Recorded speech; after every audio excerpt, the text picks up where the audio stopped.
Good evening, everyone. Hello. I'm Caroline Bowman, Director of Cooper Hewitt Smithsonian Design Museum, and I am really, really thrilled to welcome all of you to Cooper Hewitt. For this Thank you. Thanks, John.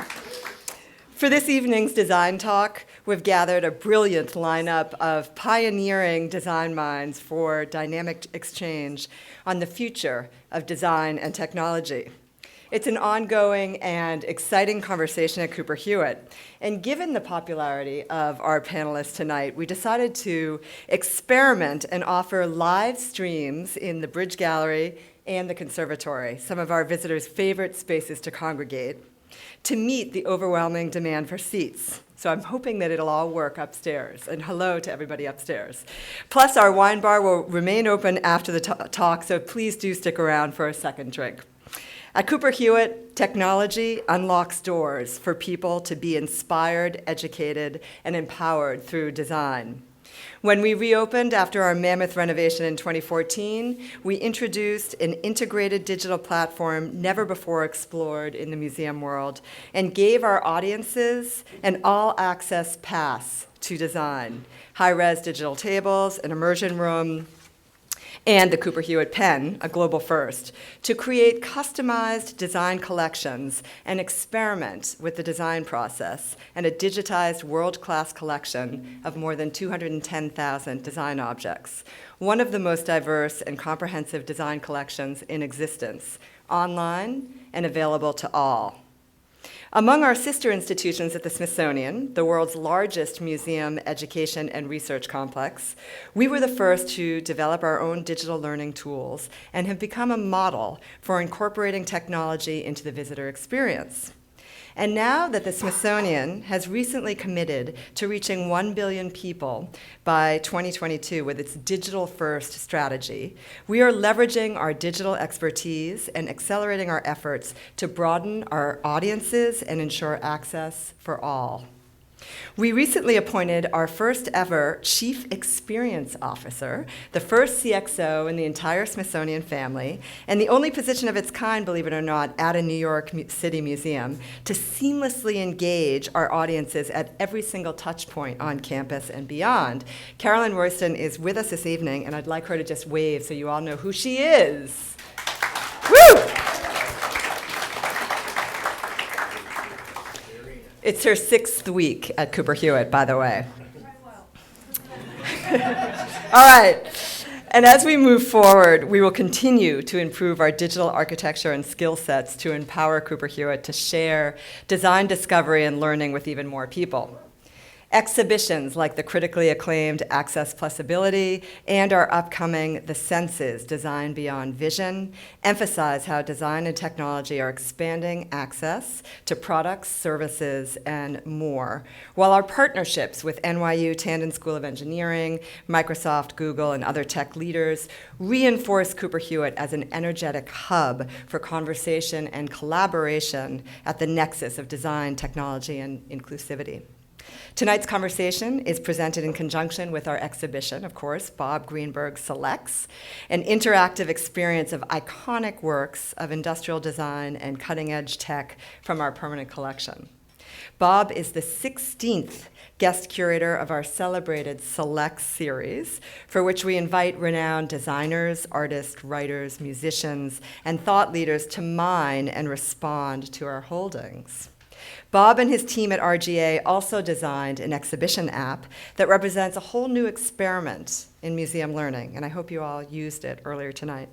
With image recognition technology and AI deep learning tools, the app directly engages you in the exhibition's emphasis on connectivity, while delving into each object's history with commentary provided by design luminaries, including our moderator this evening, Debbie Millman, and of course Bob, and many, many others. The founder and CEO of RGA and the 2003 National Design Award winner for communication design, Bob built RGA from a motion graphics shop for film and video into a full-service digital interactive agency, pioneering a completely new realm of communications along the way. In addition to his National Design Award, he has been recognized with the Cannes Lion of St. Mark for Lifetime Achievement, the Clio Lifetime Achievement, an AIGA Medal, and the Chrysler Award for Innovation in Design. Bob is joined tonight by Jackie Goldberg and Cooper Hewitt trustee, John Maida. Jackie is design director for Amazon's Alexa Shopping, the voice-assisted technology used by millions of Amazon Prime members. Prior to joining Amazon, Jackie was senior design director of Yahoo Search, the company's largest business division, and leader of product design for Yahoo Media, overseeing Yahoo's redesign of its homepage, My Yahoo, and many other verticals. John is a dear, dear friend of Cooper Hewitt's and mine, and global head of computational design and inclusion for Automatic. A 2001 National Design Award winner for communication design and a 2010 AIG medalist, John is globally recognized as a visionary technologist and designer who has worked to integrate technology, education, and the arts into a 21st century synthesis of creativity and innovation. John is also the author of The Laws of Simplicity, Creative Code, and Redesigning Leadership. And his widely circulated annual Design and Tech report delves deep into design trends influencing the entrepreneurial and corporate sectors. Our discussion will be moderated by 2011 National Design Award winner Debbie Millman, founder and host of Design Matters, one of the world's first and longest-running podcasts, for which Debbie has interviewed over 400 artists, designers, and cultural commentators. A designer, artist, and educator herself, Debbie co-founded with Stephen Heller the world's first graduate program in branding at the School of Visual Arts. And she is also the author of How to Think Like a Great Graphic Designer, Brand Thinking, and Other Noble Pursuits, as well as the illustrator and author of Look Both Ways and Self-Portrait as Your Traitor. Please welcome Bob, Jackie, John, and Debbie.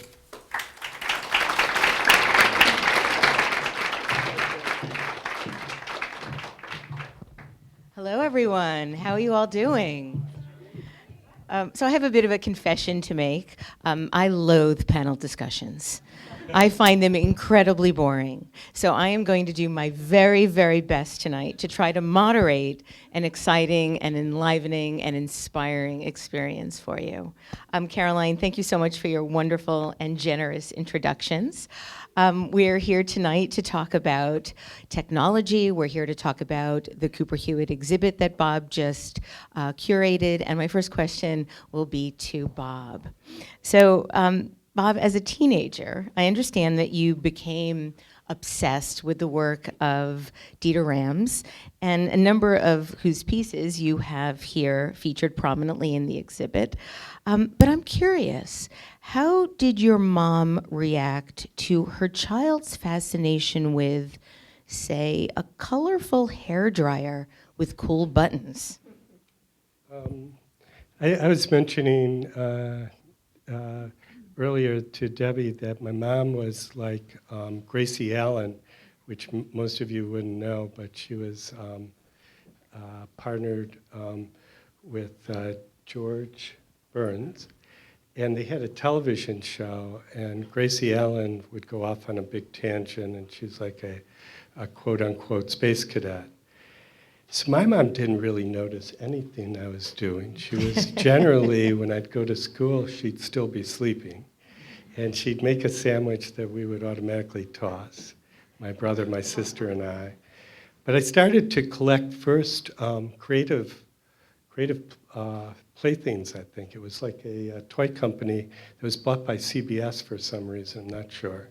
And I found products really interesting in general, very fascinated with cars, very fascinated with cameras, and Dieter was the best of them all.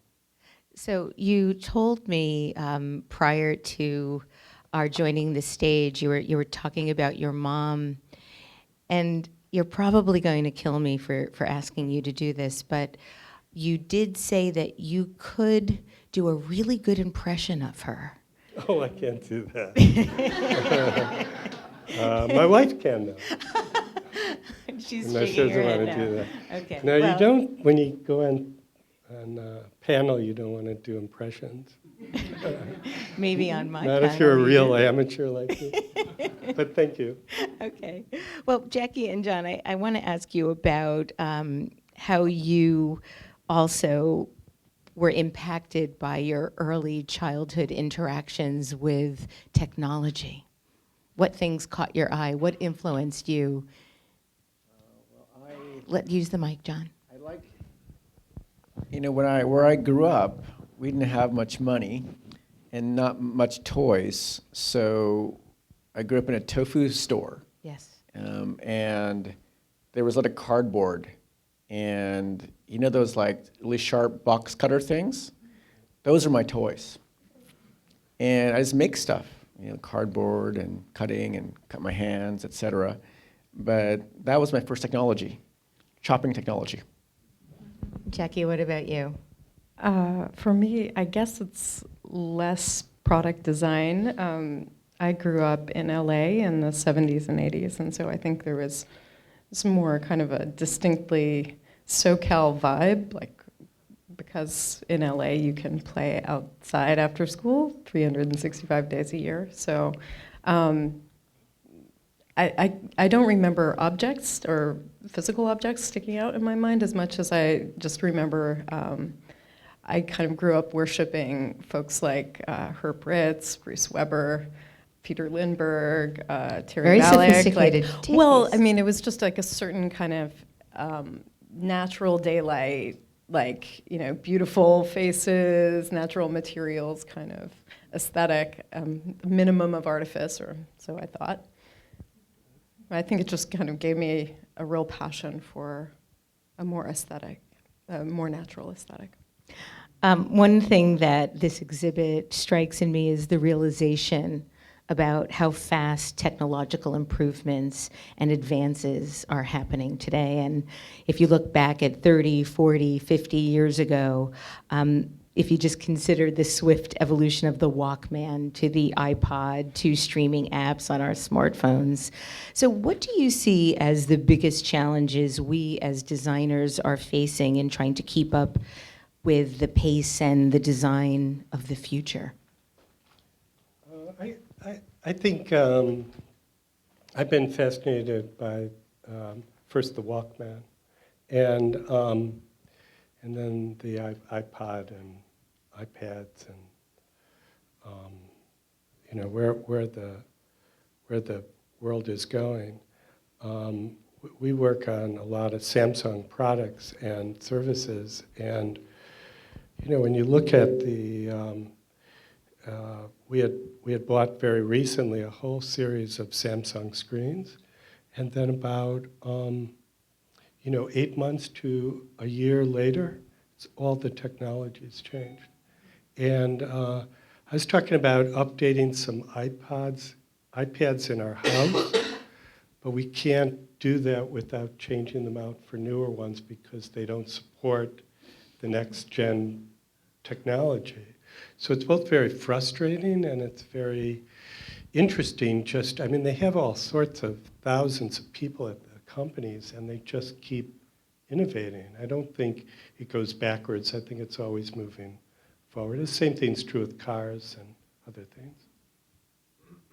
We have 42 objects to look at in your exhibit, and these are objects that you chose out of the collection's 210,000 that, quote, illustrate how technology has propelled design innovations in form, style, and function over the last 65 years.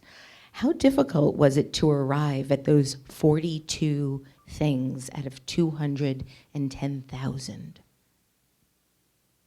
I think it's really difficult. I did have the help of my staff and Toshiko Mori, who's here tonight, and a friend and an architect of the show, and also our houses upstate. Well, you also donated and lent quite a bit of the show to the Cooper Hewitt. So talk a little bit about that if you can as well. Well, I think you have to base the show on a story. And so, the way it works very simply is you enter and there's Dieter Rams' 10 principles and his work. And then you start looking at what's changed since the time that he was designing is really the connected products and services. A big influence on me was the very first BlackBerry, so it's in there. It looks more like a pager today. And you start walking through and you see the connected products, you see the disruptive products, you see products that are about measurement, and then you come to my 10 principles, and they're meant to be mirrored with Dieter's. I was so thrilled that he would join the show because he's been such a big influence on not just myself, but as everybody knows, Steve Jobs, Johnny Ives, and every product designer, lots of architects and designers, and it's just every choice he made. So I wound up having to buy things, which I have my own collection at our offices on 33rd and throughout our other offices, of which we have 17. And it's inspired by Paolo Antonelli, who's one of the voices of the tour, and what they do at the Modern. But then, I won't get the name, but I went to a museum in Munich that's a design museum. And it's gigantic. I mean, they have such a large breadth of objects, and it's very deep collection. But in the one that we were working on, I had to buy certain things, which I don't mind. As I was saying to Debbie, I'd be glad to donate our collection of products to the Cooper Hewitt. I'm told I can't take them with me.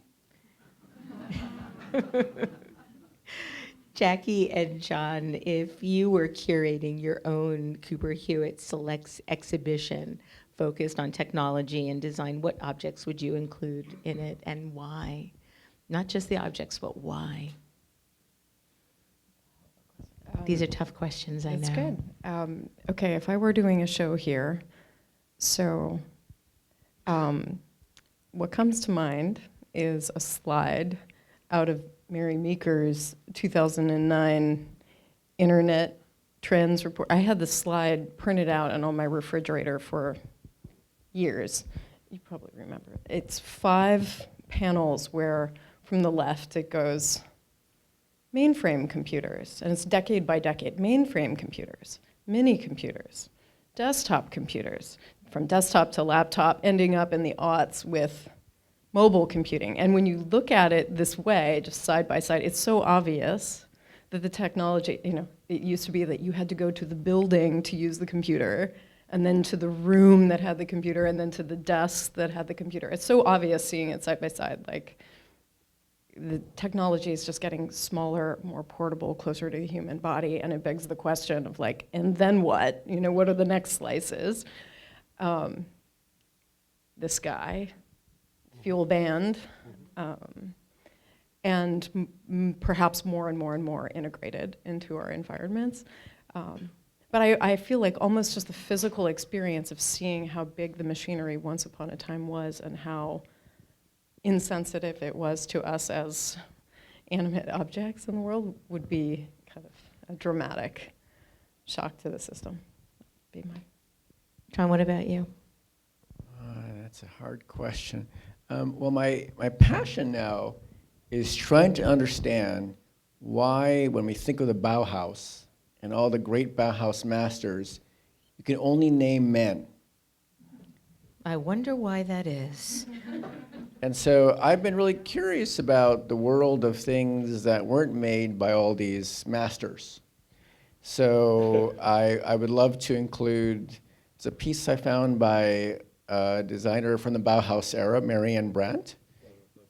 And also there was a National Design Award winner in 2008 that I remember meeting here.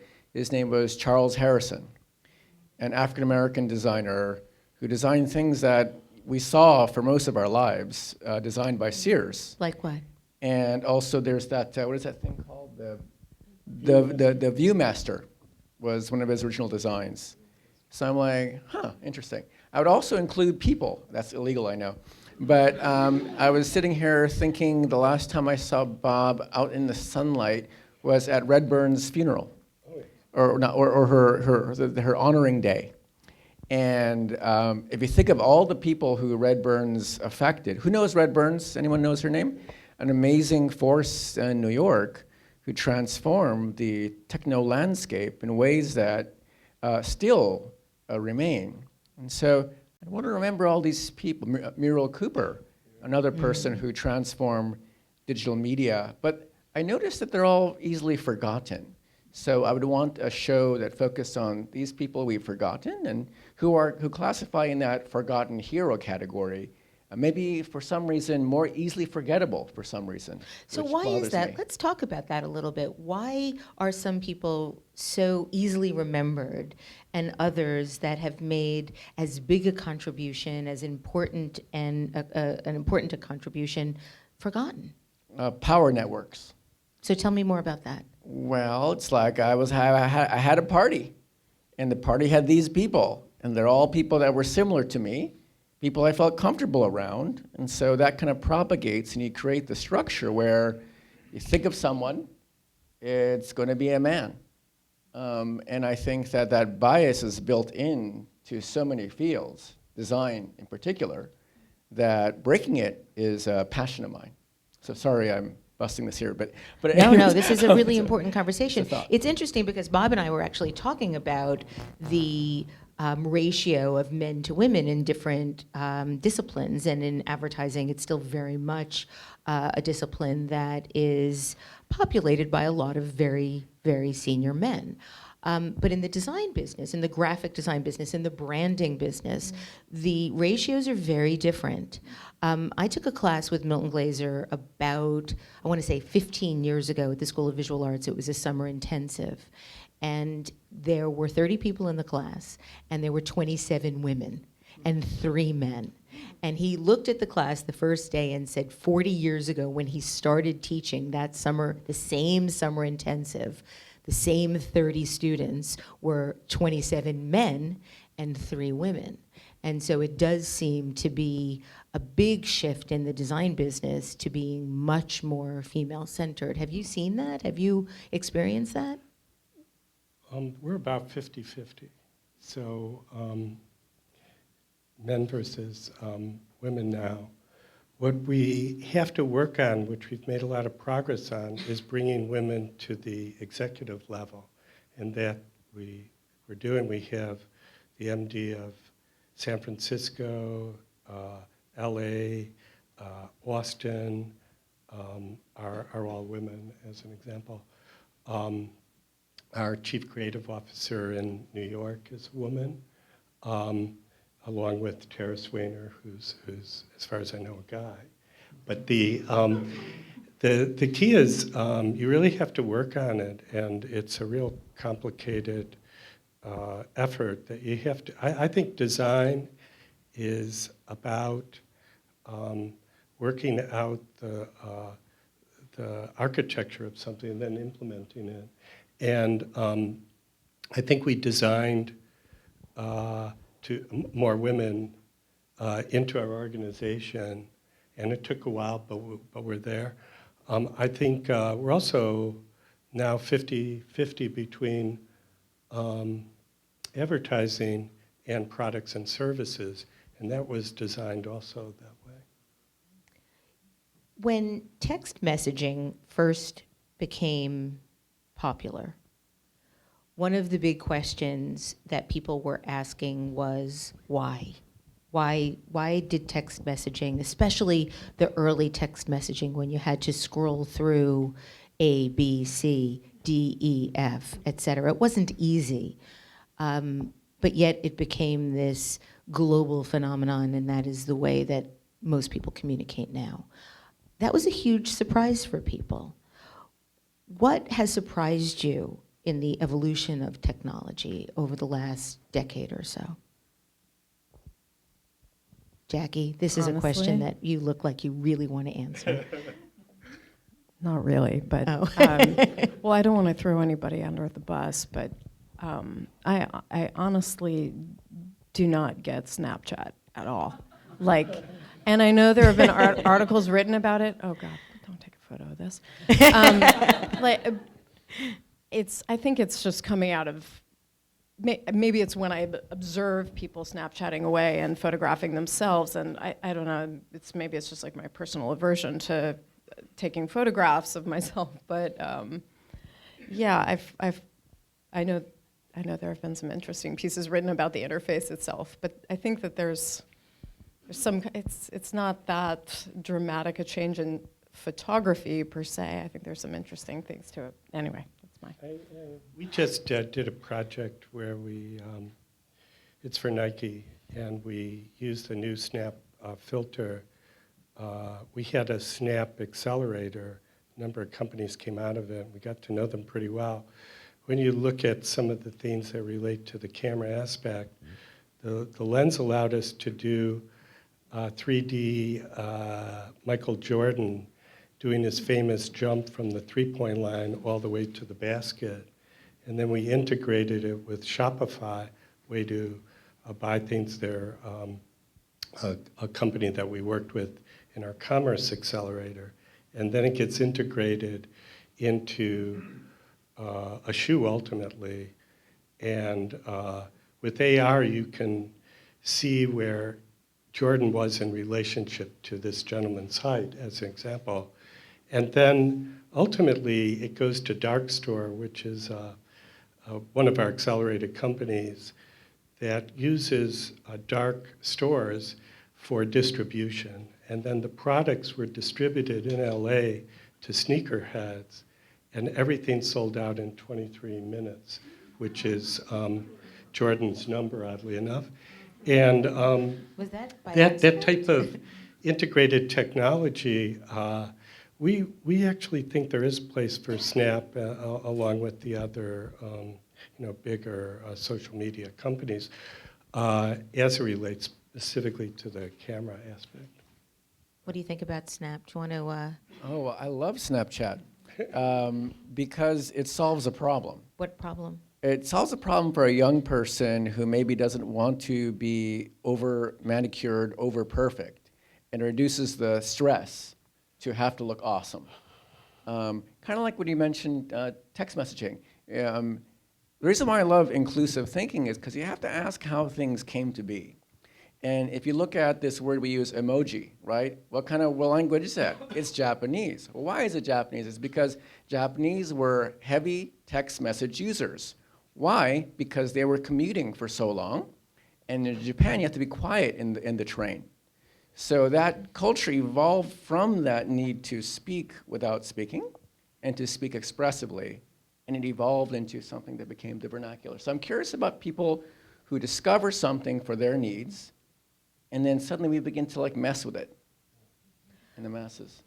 I am not particularly prolific on Snap, but one of the things that I was aware of early on, and I don't know if it's still the case, so you'll need to tell me, is that you didn't have to publicize how many people you followed or how many people were following you. And this is one thing that I'm really, really concerned about as we find ourselves more and more immersed in our devices, and that is the comparison factor.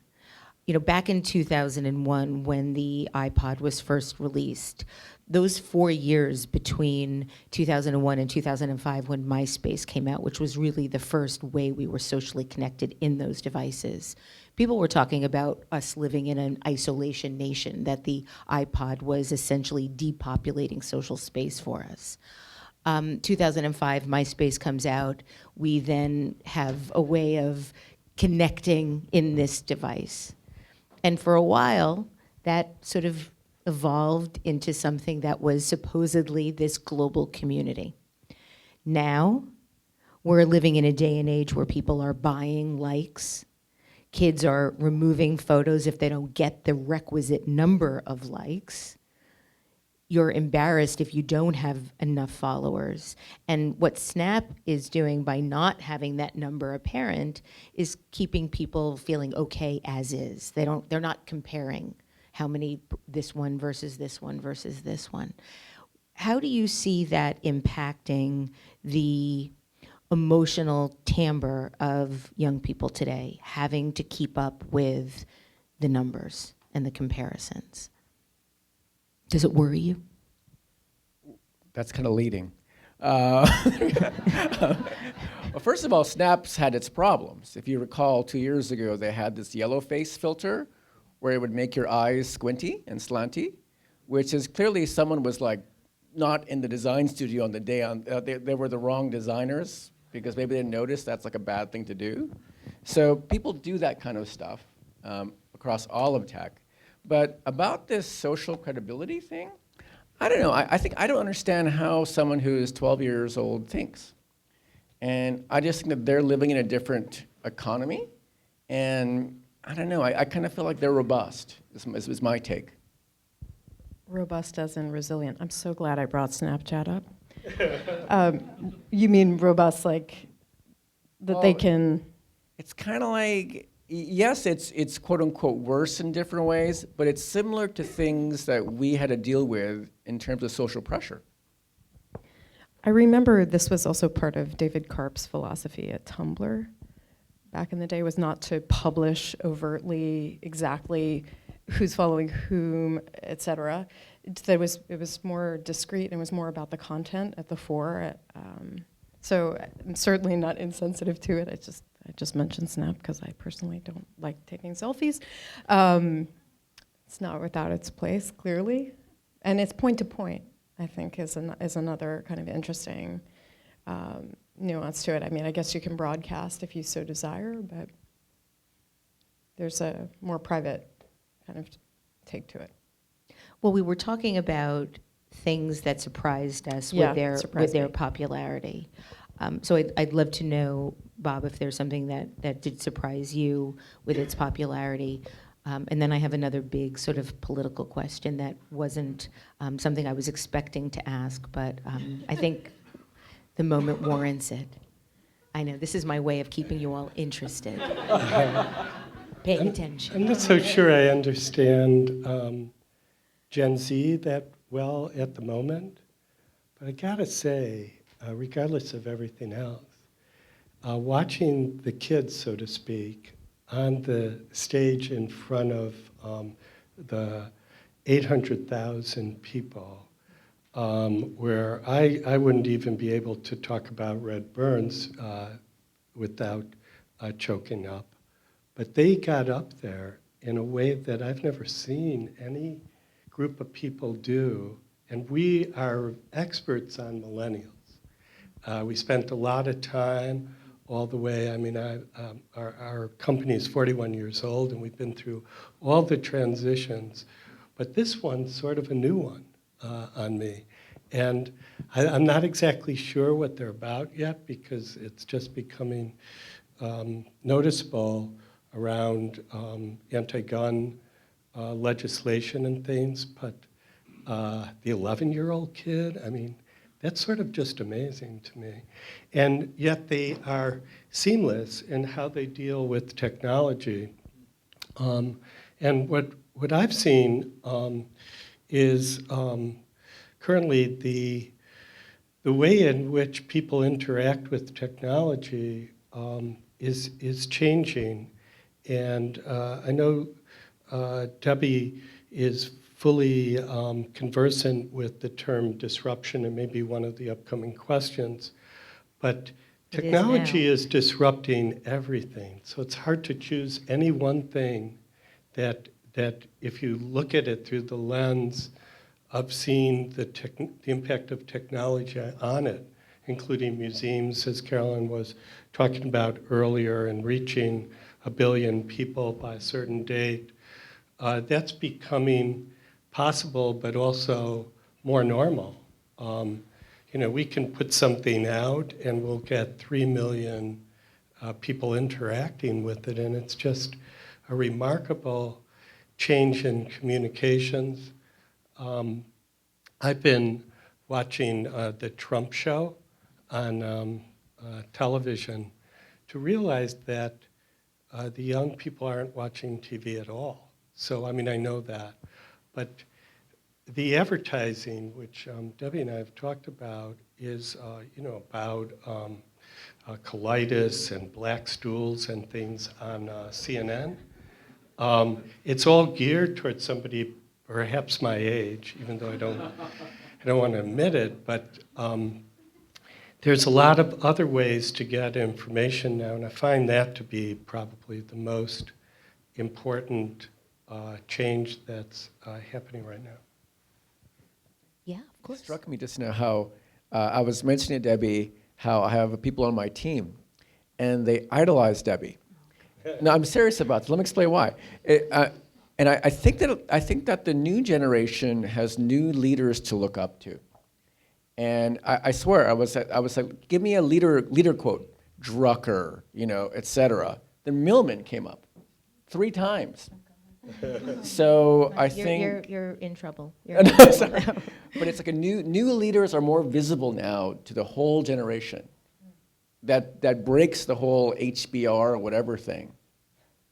Thank Good. goodness. That part is good, yes. I mean, I think we saw, and this is something I feel really optimistic about, I think we saw a big fat baton pass this weekend. And there's a new generation, and they're coming, and they're here, and that's going to save us. And I think that's really incredibly exciting. Let's talk about, the question I wanted to ask you is about Facebook. I mean, you can't have a conversation about technology and not bring up Facebook right now. Do you think that they can recover? Crickets. Anybody out there want to answer? I think they should be really looked at as problematic. I find that the data breach is huge. I find that you can use technology for good and for not so good, and it seems to me like there's an awful lot of not so good these days. And I think architecturally, if you look at the way in which Trump won the election, I think you'd find all sorts of interesting combinations that just were either luck or incredibly brilliant or aspects of how things would have come together just at the right time to affect the election, not to mention the complexity that nobody really knows of Russia. So in my office, I said to our art department, could you please find me a really great picture of Robert Mueller? And then printed, with the flag, by the way, I wanted the flag. And they found one, they printed on great paper. And then I put it in an 8x10 frame with one of those backs that opens up that you can put it on a shelf, and it's right there in front of the screen that everybody sees in my office. And they ask me occasionally if it's my father. And then they ask me, do you know Bob? We were going to put a signature on there, but I didn't want to do that. But I think he may be one of the few hopes. Anything you want to add to that about where you see Facebook going? Well, I think it's a fallacy to think it's only Facebook.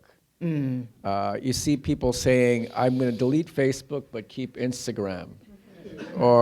And I'm with the right side. And I'm like, what are you doing? So I think every technology company is collecting data. And it isn't just technology companies, every corporation has been doing it too.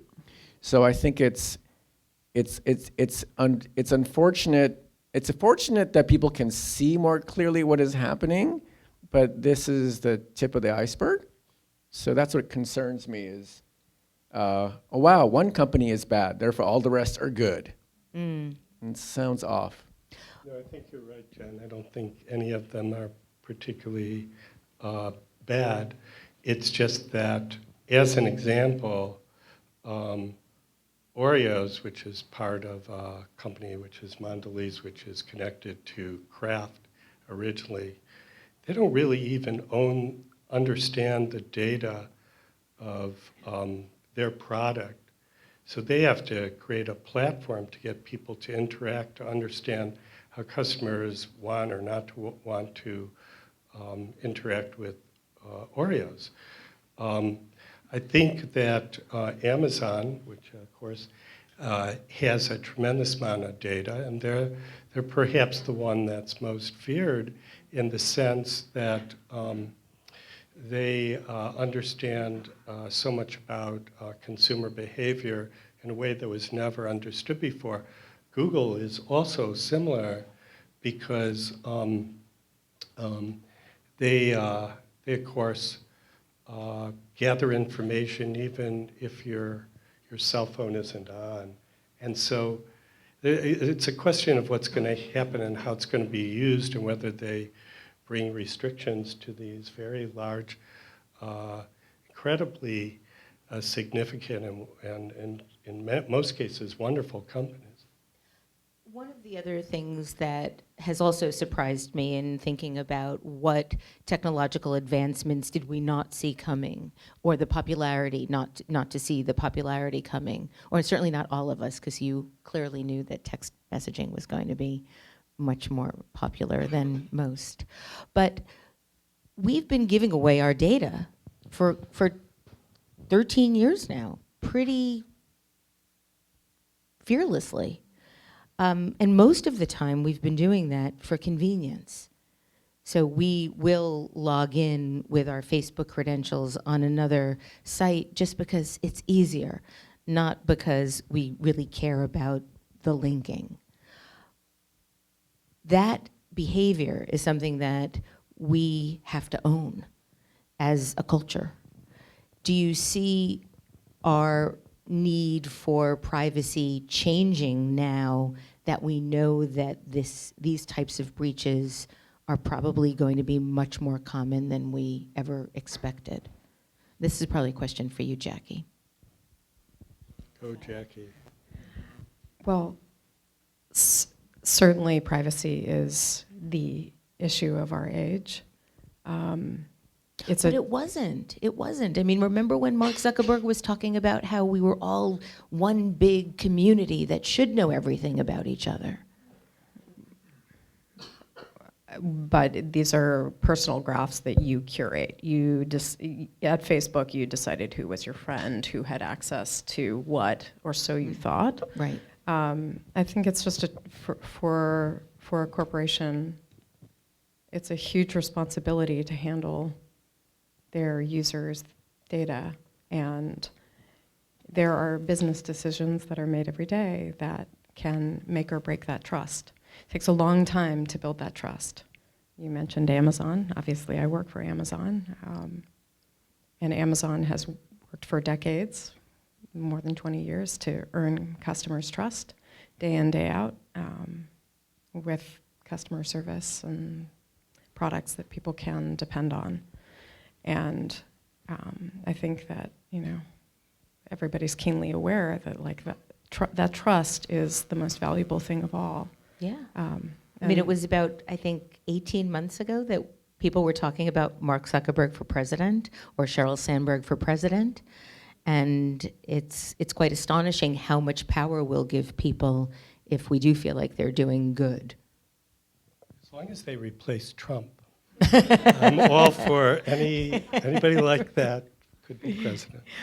Jackie, I have a question about Alexa. You've been working on the development and the evolution of Alexa, and I'm wondering if you think that our interactions with Alexa or other AI companions is changing the way that we use or learn language. That's a good one.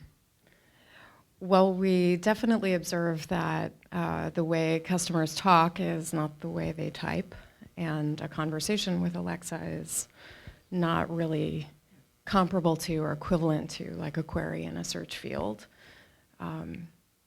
And I think, a couple of facets to that. One is that speaking is just such a kind of natural, fundamental human impulse. It's our primary output, one of them. It's so easy that I think there's an according expectation of the kind of experience you're going to get back. Certainly, like when you ask for something, when you ask a question, you don't expect to be greeted with like 9,000 pixels of scrolling text. You ask a question, you expect an answer. You expect it to be that tailored, that specific to you, your context. And, of course, the way people express themselves varies tremendously. And I think that when you think about a natural interface like voice, you have to, as a designer, you have to ensure that the interface is going to sustain that kind of variation, sustain imperfection. Speech is imperfect, iterative, exploratory. You could ask this room the same question, and we could suspend disbelief for a second and say, okay, half the room is going to respond, have the exact same intent in response. But the way each individual would express it could potentially be quite different. And so an interface like voice has to support that distinction. So I guess the answer to your question is I really see it more as, the technology now has to conform to customers. It has to meet people on their terms rather than the other way around. So if anything, I think we're going to learn more from the way people want to express themselves, and we have to support that. Bob, you mentioned the word disruption, and I think that the word disruption now it's often maligned as a trendy buzzword, perhaps lacking in substance, but many of the objects in this collection were indeed disruptive of the industries they existed in, such as the Walkman. And so I'm wondering, does disruption go hand in hand with a successful integration of tech and design? One thing I want to mention is we did a speech at Cannes this past summer called Disrupted by Design. And we got sued or threatened by TBWA, which is a very large part of Omnicom, which you know well, because they did a book on disruption, and they actually got a trademark on the term. But the people that know trademarks, they're only valid if they get contested and won. So I said, go F yourself, And we have a lot of lawyers at our company. And I started looking, and it's used in almost every presentation, and it has been for years and years, and nobody can own the term. That's one thing. But I think that, what was the question again? Does disruption go hand in hand with the successful integration of tech and design? Yeah. Yeah? Thank you. But is quote unquote disruption the natural result of brilliant design that serves people? Is it just the result of good design and the effect that good design has in culture? I think good design helps a lot, but as I mentioned earlier, every single aspect of our business anyway, which is advertising, marketing, communications, design, consulting, connected space, and everything is always constantly being disrupted. And if you don't make change, which is the design that you have to design change, and you have to implement it on such a fast turnaround now that you can't wait to see something. You have to just start working on the design of something and implement it in enough time before you get disrupted. So our company's 41 years old, and we've never been disrupted up until the last quarter of last year. And then What happened? you know, in the space of doing what we do, clients cut budgets. They didn't move on to other companies. They just simply cut 10 million, 20 million, $1.5 million, and it just adds up. When you're a company, we have about 2,000 people, as I mentioned, and we're in the range of a $400 million kind of operation. And that's one thing, but then clients started bringing the work that we do in-house. And whether it's Nike or Samsung or any number of our clients, and that's also a trend right now, and that's actually a pendulum. I saw when I was working in the feature film business, when you're doing feature film promotion, as an example, that is done outside, then it comes in-house, then it goes back outside. So it takes a few years once client brings things in-house, and then the pitching process has become so long. And the average time is about 6 months now.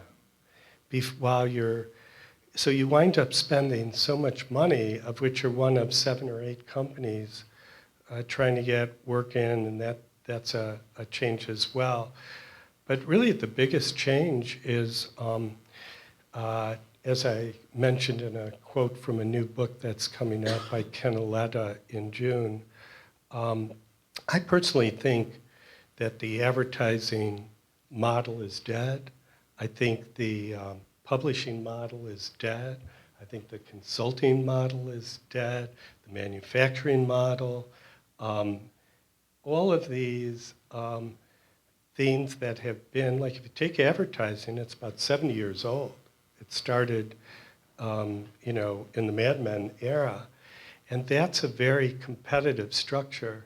Now it's moved into a very different collaborative model. So we see disruption happening around also products and services and companies that are in that space, design firms.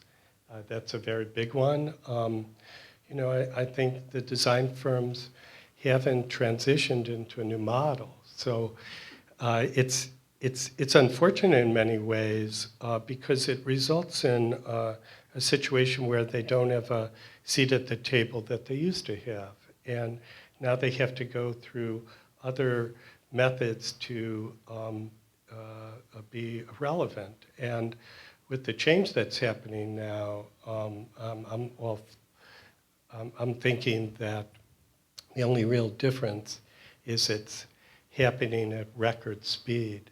It happened in a quarter that it had a big effect on us. And we're restructuring so that we'll have an entirely new company, pretty much, at the scale that we operate in by June 30th of this year. So we don't mess around. We make change happen, and we're doing it across such a large number of capabilities and things that we do. And I think it's important that we understand it's all about disruption that comes from technology. So I have 2 last questions, and then I'd like to open it up to the audience. I know that the audience, we've been told that there's always really good questions from the audience, so I want to encourage that. But Bob, this is, I think, in your 41-year tenure as the CEO of RGA, I think it's the 7th time you have reorganized and adjusted to or led the way for new technologies in our industry. John, you've been working for years to do this annual report about technology. And Jackie, obviously, you are at the forefront of what is happening technologically. How do you stay aware of what's happening and know what is important to pay attention to? Come to events like this and listen to Bob drop wisdom. I don't know if you were moved as I was. Just listen to him describe everything is bad. It's like the Star Trek Enterprise moment where all the lights are on the thing, and you're like, holy, but somewhere you have to find the way. And one of my favorite quotes by General Shinseki is, if you don't like change, you're going to like being irrelevant even less. So I like how when I listen to Bob navigate the rebirth, the renewal, rebooting the matrix to attempt to see if this mix will survive, I think that's indicative of why Bob and his team and his companies have been able to survive. Because you do not hear a CEO, a founder talk the way Bob just shared just now. So that's my takeaway, is to be like Bob. But Bob, you've worked across now pretty much every medium in our industry and have led the way for the model that has then become obsolete, and then you reinvent, and then everybody sort of does that, and then you keep moving that mark. How do you know what is going to be important? How do you get this sense that this is the direction that you need to take these 2,000 people that you helm? I think you have to read a lot. I struggle with reading, being incredibly dyslexic, but nonetheless. And then you have to listen a lot. And so we have so many talented people that are great to listen to. But at the end of the day, I actually think dyslexia has helped me a lot, as it has other people that have it, in a severe kind of case. It gives you, if you can overcome it as a disability, it gives you the ability to pre-visualize things better and to see data points that present themselves. And I used to think it was just everybody was not seeing what I was seeing, but they weren't. But I'm a big fan of Steve Jobs. I'm a very big fan of Jeff Bezos. I'm a very big fan of how you can see the changes just about present themselves. And the difference between myself and maybe somebody else is I take tremendous risk. And I don't have a lot of patience, as I'm going to be 70 in May, for people that don't take risks. I think that you could easily just sit back, particularly at my age, and I have a 3-year contract going forward. I don't really have to take the risk, but you don't get the rewards without the risk. What does risk mean to you? What does risk mean? It means sort of metaphorically, you hold your nose and you jump. And that's what I do all the time. And when I, like right now, I had meetings today, I must have set up 10 consoles on everything from technology to data to design. And each one of MDs around the world, managing directors, the way that we then meet, and once we lay out a plan, it's very architectural. It's just laying out that plan and then implementing it. Once you get it to be pretty solid, it'll never be perfect. I don't know if I answered your question. Yeah, absolutely, you did. Dieter Ram's 10 principles for good design are a big part of your exhibit, as are your 10 principles. And I'd like to read them. And I'd like to ask John and Jackie, and then anyone in the audience, if they had something that they'd like to add to that list. So these are Bob Goldberg's 10 principles. Greenberg. Jackie Goldberg, Bob Greenberg. Sorry about that. These are Bob's 10 principles of design. 1, leave the business model unfinished. 2, simple is better. 3, stories and systems need each other. 4, let creativity drive the business. 5, the whole team is bigger than its parts. 6, never lose your commitment to craft. 7, the interface is the experience. 8, thinkers must make. 9, listen to what data is telling you. And 10, be connected by design. So Jackie Goldberg and John Maeda, if you could add one more principle, what would it be?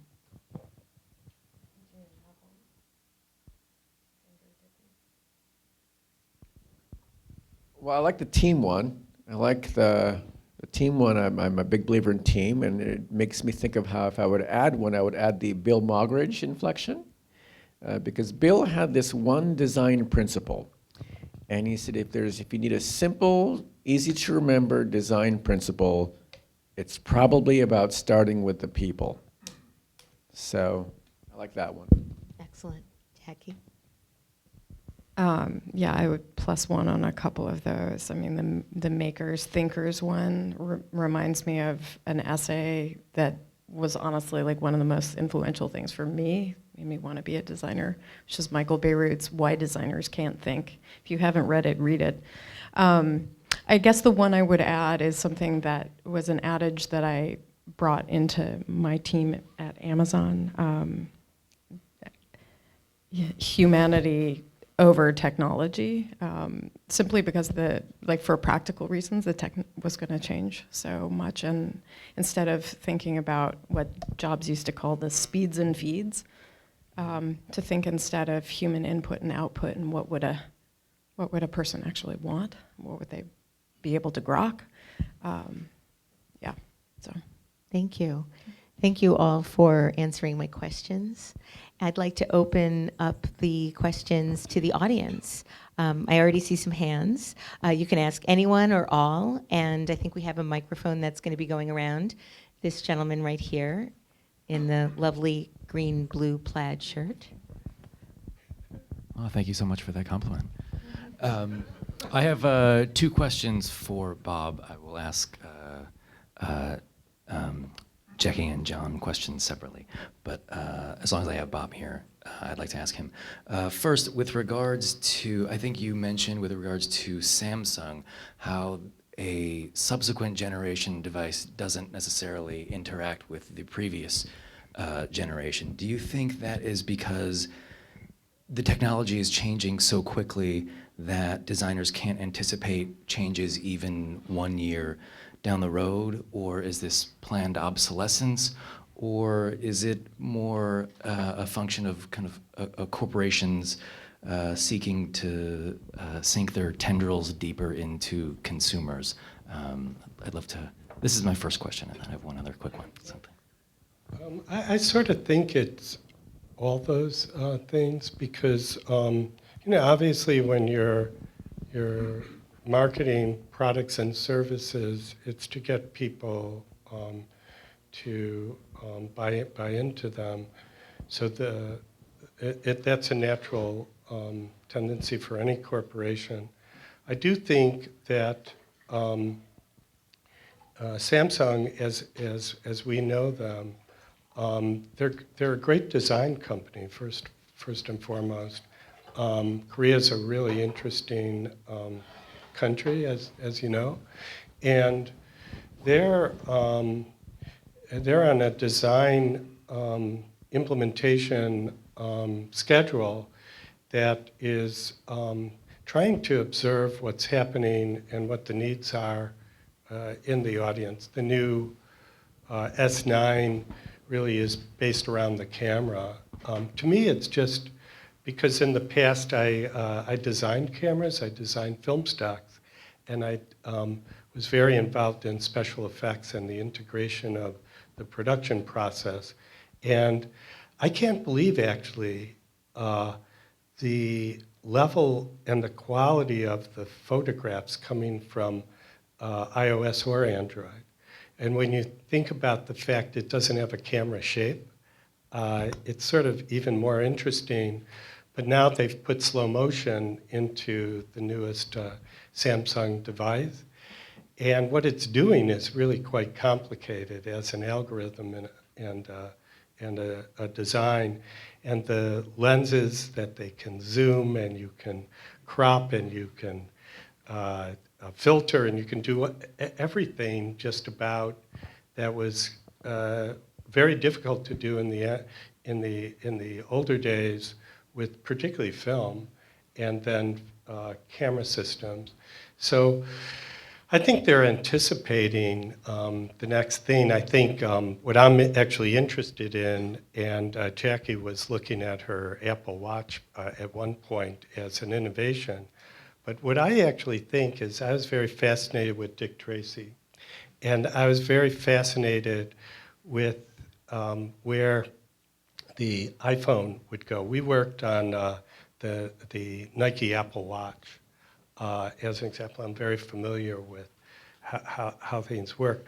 What I think will happen in the future is a combination of what Jackie's doing with voice, natural voice activation, combined with what we could see would be a misunderstanding of how small a grid could be for you to actually see things in it. My brother worked on the Thomas Crown Affair, and I don't know if anybody remembers the opening, but they didn't think at that time that it was possible to do a grid on a huge movie theater screen. Now I believe they could do a grid on an Apple Watch size, and with voice activation, undo text as a way in which Gen Z type people would interact with a device like that, and instead it would be tied into a database and their friends would be on there as a grid, and they'd be with voice activation, whether it's a Apple Watch or a Samsung Watch or somebody else, an Amazon Watch, in the future. But I think that's how it's going to work, and I think it's going to be something that takes Dick Tracy, if you think about it, and leaves him in the dust, because it's going to be much more advanced than that. So that was your first question. What's your second question? My second question, you mentioned how you could have a new iteration and have 3 million users very quickly. And with attention spans so short and with consumer tastes so fickle, my question is a brief interaction with a wide audience of greater or lesser value than a deeper interaction with an audience that's a fraction of that size? Well, I've always believed, recently came up with the 60-minute interview with the porn star and in the that was on. What's her name? Somebody. Stormy Daniels. I love the name. But you know, they were saying that with the CD that was photographed on a table, and everybody's wondering, well, what's on that? Well, then you have to start thinking about, in these very short, real distribution of images, what if the image is moving? Because if a picture's worth 1,000 words, what if it's moving at 24 or 30 frames per second? And that type of information, bless you, is going to be the future of that combination, along with the future, which we never talked about, of VR AR, MR, AI, machine language, all those things coming together. You can only imagine that the distribution of little packets like that could be consumed by particularly that group that was on the stage this last weekend. That's, what's going to happen past Gen Z will be very interesting. What do you anticipate that is going to look like? Do you have any ideas? Past Gen Z? Yeah. I think that the next really big thing, bless you everybody, is going to be robotics. What I'm sort of fascinated by is when I read recently that they now have the ability to fold towels. Just think about where this is going to go. Trump is interested in the coal miners and such, but he should be really interested in the truckers, even though Uber has killed a person on a street. There's no doubt that driverless cars, driverless planes, driverless trains are going to be the next big thing. And I bought a 2019 car already. Because when my wife and I go upstate, if it's raining in New York and we're going 2.5, 3 hours north, you're going to run into fog. And the new cars have the ability to set, how far you want to be behind the car in front of you, and you don't really need to be able to have fog lights that blast or something. If the system can actually see the car in front of you, then, and it's going to stay X number of feet behind it, I don't think you really need, I would trust that technology. Cars now see on the left, right, back, and front in a way that you can't possibly see with night vision, with whatever. Anyway, I went off on a You said that bit of a tangent. you were worried about the truckers. Are you worried about the truckers because they'll be displaced, or are you worried about the retail shops all along the highways that will likely have their business model challenged when there are less truckers on the road? Well, there won't be truckers, and there won't be shops. I mean, has anybody walked along 3rd Avenue? Has anybody gone to Bleecker Street and see all the Mark, what's his name? Mark Jacobs stores? They had 3 of them on Bleecker. There was a bookstore. There's all this stuff. Everything's just about closed. Quick story. I went to the Nike store. I've been trying to go there for a while. It's open for a long time on Broadway. But when I went up the escalator all the way to the top where Jordan is sold, I did a transaction. I bought a jacket. I came back down. I went almost into the car, and I came back, and I said, wait a second. I went back up all the way to the 5th floor and asked the guy, how's the store doing? And he said it's doing very well. And I went back down the escalator into the car, and then I had another question. I went back there, up the escalator to the same guy, and I said to him, why is it doing well? And he said, because it's an experience. I went back down. I went back up, and I gave the guy my card, because he was really cool, and he applied at RGA, so that's a different thing. Then I went back out and went to Gap. This is like 3 o'clock on a Wednesday, and it was crickets, as you can imagine. So I think what's going to happen is that the stores are closing left, right, and center. Amazon's doing well. But you can, because they're not experiential, there's just no way they're going to be around on the highway or in the city. There's a question here. Hi, good evening. Thanks for a wonderful discussion. I want to breach upon the topic of privacy that you took up about Facebook and all. Isn't this something which happens every few years? You know, if you remember, Target was in the news a couple of years back for sending out this coupons for somebody for their pregnancy, and the rest of the family didn't know it. And more recently, just 3 months back, there was this whole data breach at Equifax, where Social Security details of almost every American family was out there. But nobody talks about it. Like, it has been 3 months. So do you think actually the Facebook fiasco is going to carry on, or it's just something that it's going just in the moment? Good question. I think it'll go away. And I think that we'll just go back to what we did. There are many forces that would want it to go away. If it stays in the press, it's because the other companies want it to be, want to target this company, and it's unfortunate.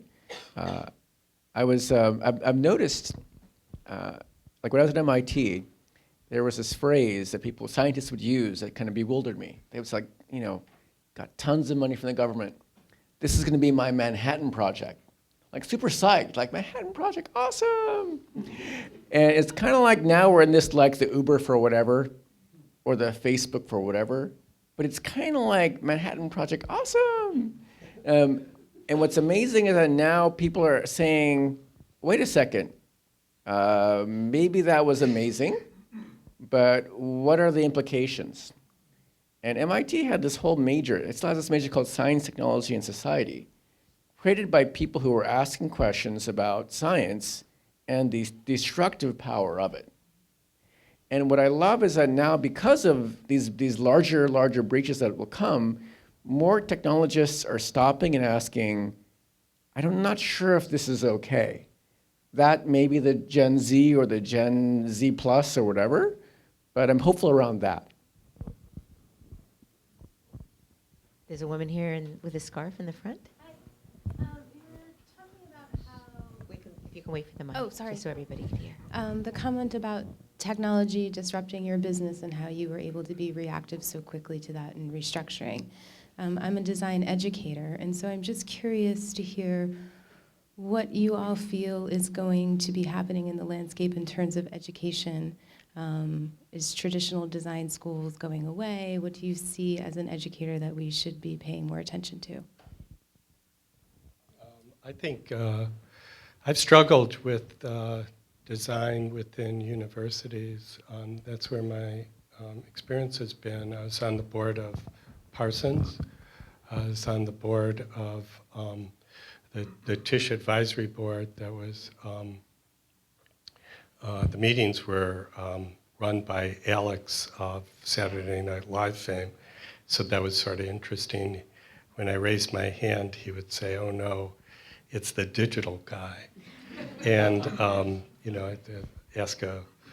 said, you got to get rid of 16 millimeter film. I mean, it's really got to go, and at NYU Film School, but I think I've also been connected to SCAD, to Art Center, to a lot of the different programs, VCU Brand Center, also School of Visual Arts, where Debbie is.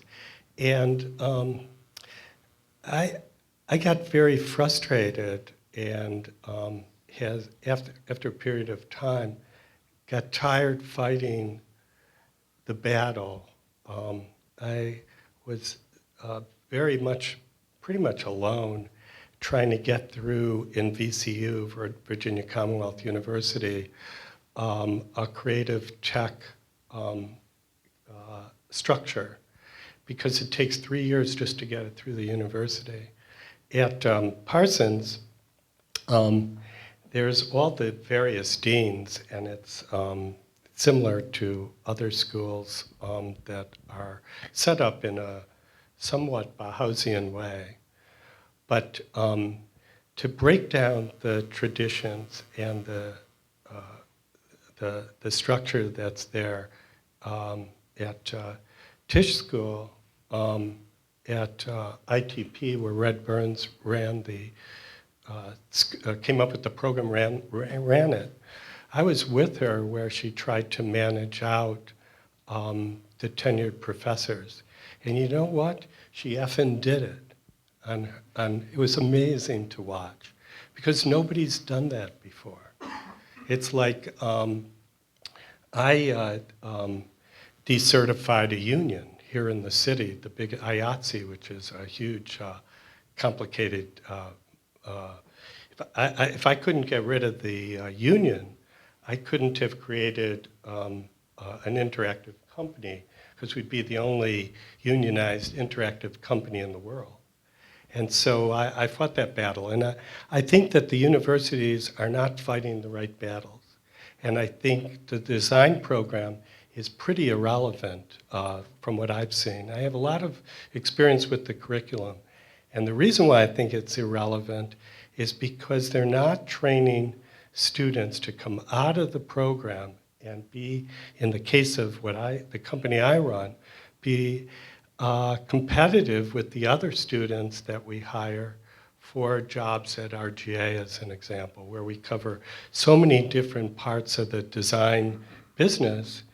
And that's critical to me. If you can't go into a program, get trained up and come out and be relevant for the business that's out there today, I think that's where I see the design curriculum failing. I agree. I hope that's helpful. Absolutely agree. No more questions? That's it? Uh-oh. Oh, no. Wow. Things were getting really good. No more? Okay. We're out of time. Well, we started talking about hair dryers, and then we moved to inclusion and diversity, and then we talked about privacy and Stormy Daniels. So I think we provided a really interesting range. Thank you so much for being here. Thank you, Caroline, for inviting us. Thank you to my panelists, Bob Greenberg, Jackie Goldberg, John Maida. Thank you so much.